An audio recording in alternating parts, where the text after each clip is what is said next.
Hey, welcome back to Cool Quotes. Today I have a story that comes right from Lucille Ball. It was in her book, Love, Lucy. She tells the story about her moving from the countryside into New York City to enroll in drama school, and things didn't go according to plan. It's a really interesting story. Here we go. Actors and actresses all strive for affection. We get up on a stage because we want to be loved. The stage fulfills this need better than anything else, especially if you found a rapport with an audience. The irony is that in our terrible need to be loved, we picked an arena where we can also be rejected by the greatest possible number of people. Nothing's quite so wonderful as those waves of love and applause splashing over the footlights. And nothing's quite as shattering as when an audience doesn't like you. All you've got to sell is yourself. Rejection can't be anything but highly personal. At 17, I left the countryside of upstate New York for New York City. My mother and I chose to John Murray Anderson Robert Milton Theater School in New York, mainly because the tuition was a bit cheaper than in the other dramatic schools.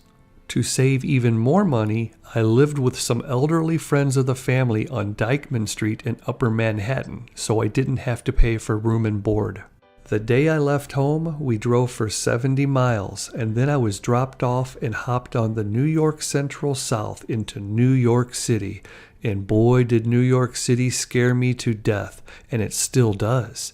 It has something to do with all of the cold concrete and steel instead of grass and trees. Robert Milton was one of the heads of the school. He was also my elocution teacher. The very first day he asked me to pronounce horses and water. The class giggled as I complied, and Mr. Milton struck his brow in exaggerated horror. "How Midwestern," he remarked. "We'll have to change that." I could tell right off the bat he wasn't too fond of me. This seemed to be a very common occurrence throughout all of my classes. In short order, they discovered that I couldn't sing, I couldn't dance, and I couldn't control my body or my voice properly. Both the students and teachers ignored me alike, which almost seemed fitting. To me, everyone was head and shoulders above me in every way, so I don't blame them. Why hang out and work on me? After all, there were other students at the school that could do everything greatly. One of those students was earning rave reviews for everything she did. She was a short, dynamic blonde. She could project with great verve. She really did have it all and was well deserving of all the accolades. She went on to confirm the school's belief in her, not just at the school, but on the silver screen too. Her name was Betty Davis. At the end of the term, the school wrote my mother and told her, "We're very sorry, but your daughter does not have what it takes to be an actress. She would be wasting her money and yours if we continued our education with her." This was crushing. I couldn't take it. I felt lonely, homesick, and lost. I couldn't face the sneers and snickers that I would be getting if I went back home to Jamestown. But I knew it was justified. There were 70 students who began that term, and only 12 made it through to be allowed to go on. And I knew I wasn't in that 12. But I saved that letter for motivation. My mother could feel my pain all the way back home. She dug deep and sent me enough money that I could stay for a few more weeks. This time, I would not be returning to school. Instead, I would be looking for a job in show business. Luckily, the Ziegfeld Follies and Schubert Spectacles were underway. They were in search of hundreds of girls to hire to wear fur and feathers and decorate the stage. So I decided to become a showgirl. I was hired. It was hard work. I had my in on Broadway. But easier said than done. I soon learned that to survive in the theater, you had to be very strong, very healthy, and darned resilient. Rarely does anyone give you an encouraging word. And I dreaded that inevitable question.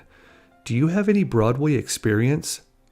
I'd stick out my thin chest and say brightly, "No, sir, I haven't done anything on Broadway, but I'd sure like to try."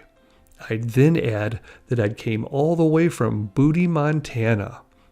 This eager and slightly dishonest little speech won me 5 jobs in various musicals, such as rear line chorus girl in the Third Road Company of Rio Rita.